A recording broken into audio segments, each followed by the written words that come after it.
Indonesians, kita lanjutkan pembahasan kita ke part yang kedua, yaitu mengenai rasio keuangan yang digunakan oleh pihak-pihak yang berkepentingan terhadap perusahaan.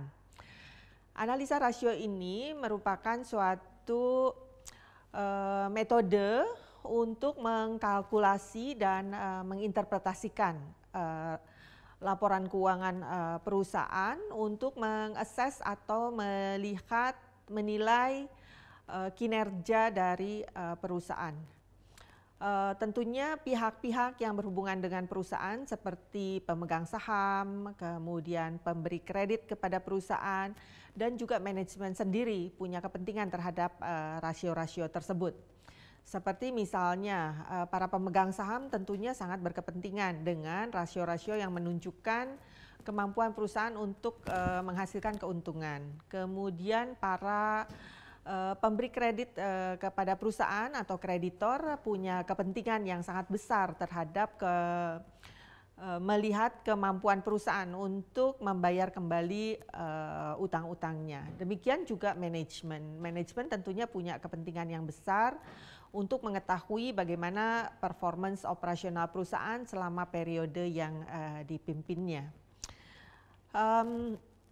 Ada beberapa model dari analisa rasio ini, yaitu yang pertama yaitu yang disebut dengan analisa tren atau analisa antar waktu atau dikenal juga dengan time series analysis, di mana analisa ini mencoba untuk mengevaluasi performance perusahaan dari waktu ke waktu, karenanya disebut dengan analisa antar waktu.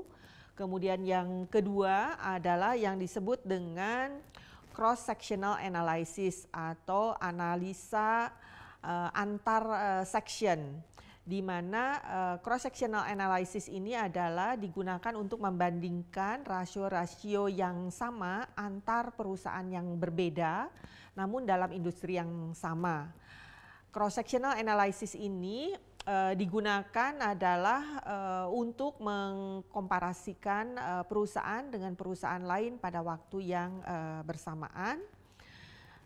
Kemudian juga cross sectional analysis ini juga bisa digunakan untuk kepentingan benchmark, ya, yaitu mencoba membandingkan perusahaan dengan perusahaan lain yang sejenis dalam industri yang berbeda dengan tujuan bahwa perusahaan bisa dari perbandingan ini bisa mengambil satu manfaat tertentu. Khususnya adalah dalam melihat kinerja keuangan perusahaan tersebut. Benchmark juga bisa dilakukan terhadap industrinya. Dengan demikian perusahaan bisa melihat dibandingkan dengan perusahaan sejenis dalam industrinya, perusahaan berada di posisi sebelah mana.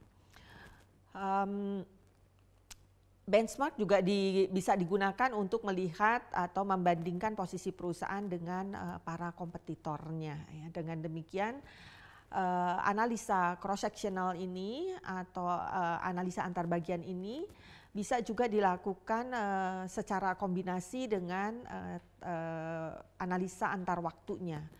Nah, analisa bersama-sama antara cross-sectional dengan tren atau analisa antar waktu ini yang disebut dengan combined analysis atau analisa gabungan, ya, di mana ini secara sederhana menggabungkan keduanya antara analisa time series atau antar waktu dengan analisa cross-sectional.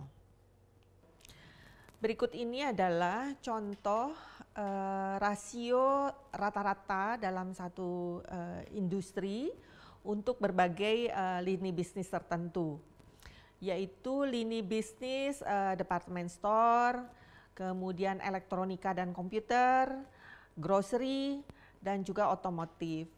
Rasio-rasio yang ditampilkan di sini adalah yang disebut dengan rasio lancar, kemudian atau current ratio, kemudian quick ratio atau rasio cepat, kemudian rasio antara penjualan terhadap persediaan, kemudian rasio collection period, kemudian rasio total aset terhadap penjualan, rasio utang terhadap aktiva bersih, kemudian pengembalian atas penjualan, kemudian pengembalian atas total aset, dan pengembalian atas aktiva bersih.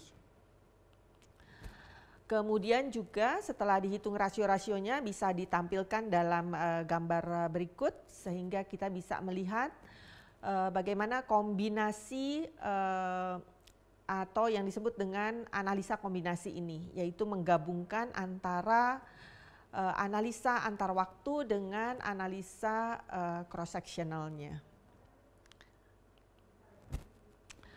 Di dalam melakukan analisa rasio keuangan ada beberapa hal yang harus diperhatikan, terutama ketika kita membandingkan rasio satu perusahaan dengan perusahaan lainnya. Pertama adalah bahwa rasio itu tidak bisa dilihat secara parsial, ya. Rasio secara parsial tidak memiliki arti apa-apa. Rasio harus dilihat bersama-sama dengan rasio lainnya.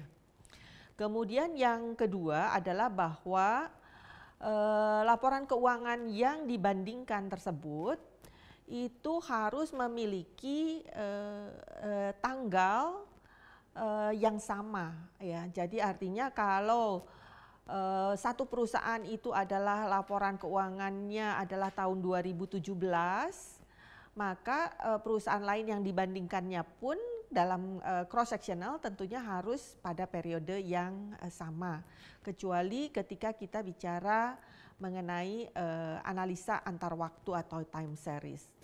Kemudian yang ketiga adalah bahwa laporan keuangan tersebut sebisa mungkin adalah auditan atau audited.